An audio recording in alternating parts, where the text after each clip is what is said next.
જો ભાઈ આ છે મજેવડી ગેટ, ડાબી side, left left left left. Mahashivratri મેળો હમણાં 11 થી 15 તારીખ વચ્ચે આપણે યોજાવાનો છે. આપણે જો રોડે રોડે જાય કેવું છે શું જોઈ બધું.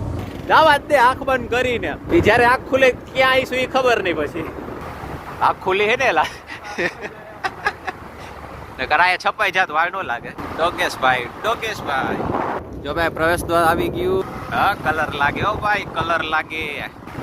રામ ટેકરી સર્કલ, આઈ લવ જુનાગઢ.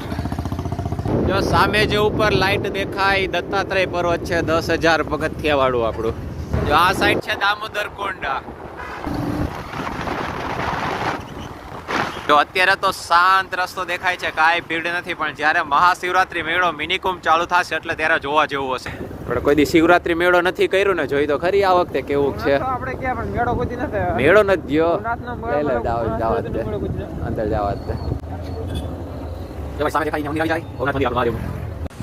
અત્યારે તો અહીંથી બાઇક અંદર ન જાય. આપણે સામે ભવનાથ મંદિર આવી ગયું. જ્યારે જોઈ હવે જ્યારે શિવરાત્રીનું આયોજન હોય ત્યારે કઈ રીતનું ક્યાં પાર્કિંગ છે ને બધે અલગ અલગ હશે, એટલું તો અંદર નહીં જ આવવા દે બધાને. ના છે આપણે ભવનાથનું મંદિર મહાદેવ. અત્યારે બંધ છે તો બહારથી જ દર્શન કરી લઈ આવ્યા છીએ. તો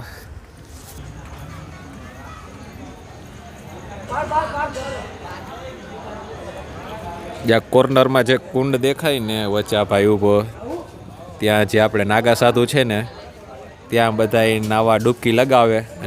અને શું નામ? મૃગી કુંડ. હા જો મૃગી કુંડમાં જાય ને એમાંથી બધાય સાધુ બહાર નથી નીકળતા. આપણે જે વર્ષોથી સાંભળતા આવી એ આ જગ્યાએ થાય છે. અત્યારે જો કેવી શાંતિ છે, પણ આપણે જોઈ શિવરાત્રિના દિવસે કેવું હોય.